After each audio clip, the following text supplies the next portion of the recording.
We've recently shared some wonderful memories with you here on the channel, which I know many of you have enjoyed. If you haven't, do check out those videos on the former BBC host, Wilfred Pickles. And thank you so much for your comments about Mrs. Mills, brilliant honky-tonk pianist. You see, Mrs. Mills, as I say, was brought to my attention, although I'd heard of her, talked about her to various people who I'd interviewed over the years, simply by a lady in the comments saying, Neil, do you remember Mrs. Mills? And that's, as I said before, the beauty of this channel. So I wanted to share someone else with you to see if that, you had memories of those, or indeed you'd heard of them. Because when you think about it, these particular ladies were an integral part of show business for so many shows up and down the United Kingdom and around the world. If you, of course, like your dancers very similar to the Rockettes, or indeed the Moulin Rouge, well, over here in the United Kingdom, we had our very own, the John Tiller Girls. Sometimes the lineup could go to 22. Most summer shows, though, were about 12. But the John Tiller Girls added spice, glamour, and beauty to all productions.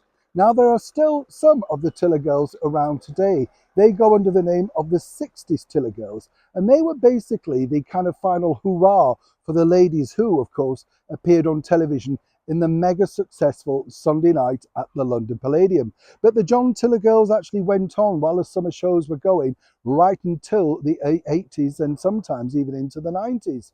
They all started way back in the 1920s by John Tiller, and he had quite literally a rehearsal room in the very heart of London in Leicester Square. He developed this idea based on, something he'd seen on the continent, and thought this might really work incredibly well over here in the United Kingdom. Very quickly, lots and lots of ladies out there wanted to become Tiller Girls. In fact, a former Speaker of the House of Commons, Betty Boothroyd no less, was an original Tiller Girl all the way back. A good Yorkshire lass, you see, and rose to the glitz of showbiz. She often said she did miss her time on there, but it was incredibly hard work. Let me tell you, the John Tiller Girls did work hard, because if they were appearing, for instance, up in Glasgow, they would be brought down overnight on a train, but no sitting around in first class for them. They used to rehearse in an empty carriage, quite literally, on the way down as the train was moving, making sure they were prepped, ready and glamorized to appear in front of royalty, or indeed the mega TV cameras for Val Parnell's Sunday night at the London Palladium. Like everything, of course, they had a lot of stipulation. There had to be a certain height, you had to be single, and you certainly did not have to have any things like tattoos or nose piercings. It was all about glamour, beauty, and of course, precision. When they did their high kicks, quite literally people gasped in the audience. And it's always nice, isn't it, to remember these people have added so much to the glamour of show business in the golden years of variety.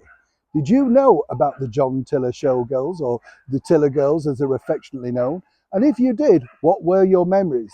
And more importantly, were you ever a Tiller Girl? Do get in touch and let me know, as ever, in the comments below. Neil Sean in the very heart of London.